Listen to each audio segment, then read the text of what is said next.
So I'm Simon Turner.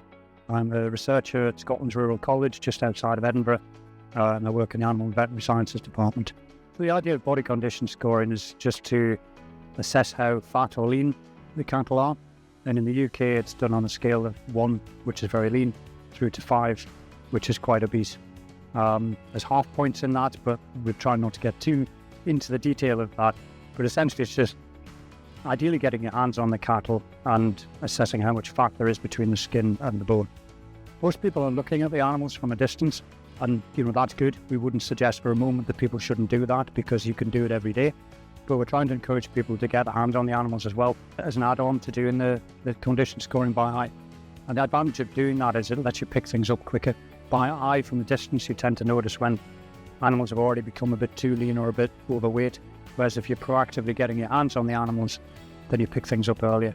So whenever the animals are going through the crush, for any other management purposes, it's good practice just to get your hands on the animals. So I'm not suggesting people take animals out of pens or out of fields specifically just to condition score them, but just whenever they've got the animals in front of them anyway in the crush. So we've got some models here just to kind of demonstrate how to do it. The 2 points to go for are on the short ribs, the transverse processes. So if you imagine the pelvis is here, so the area just in front of the pelvis.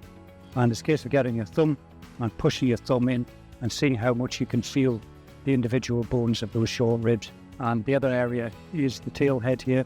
Particularly if the animal's quite fat, the tail head can tell you just how fat she is. You want to do it fairly early. It's no good knowing close to calving that the animal is not in the right condition. So it's best to do it, as soon as they come in off grass, if they're a spring calving herd, whenever they're going through the crush for vaccinations or whatever, get your hands on them then. You've got a few months then to adjust things gradually. If they're overly fit, allowing them to lose a little bit of condition nice and gradually, or bringing them up in condition nice and gradually. So it's really about avoiding sudden changes in condition. If they're overly fit as they come up to calving, then putting them on really harsh diets is probably going to do more harm than good. Generally what you want to be feeling is you want to be able to feel processes of the bones, but you want to be feeling them with a fair bit of firm pressure. If they feel sharp, then the animal's too lean.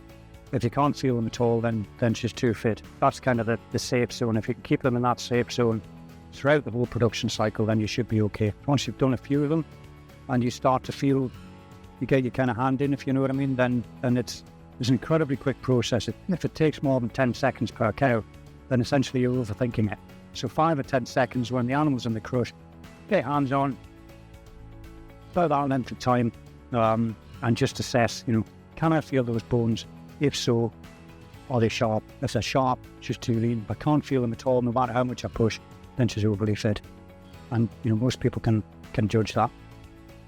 She's closer to a 4 than a 5, that's for sure.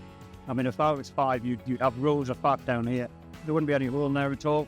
If she was 5, this would just all be filled in, rolls of fat down here, and you wouldn't feel anything there. I can just about feel something, but I can't feel the individual processes, so that means she's at least a 4, which means she's probably too fit. If you still had a wee while to go before calving, I wouldn't be saying she doesn't need to lose a lot, maybe just half the condition score or something like that. I'm Calla Stewart and I'm a ruminant nutritionist for SEC Consulting.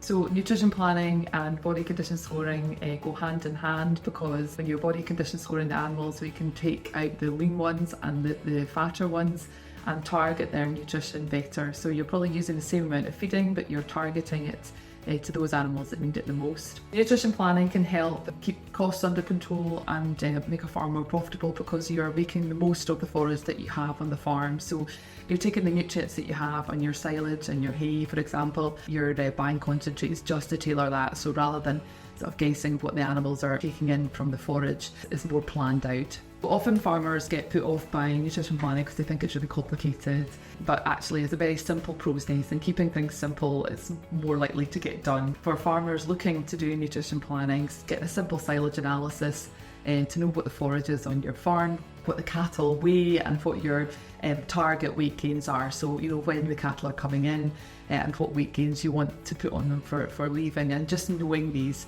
facts as well. Data also helps as well, so if they can record weight gains or cow weights, body condition score, all this information goes into helping make nutrition planning work well.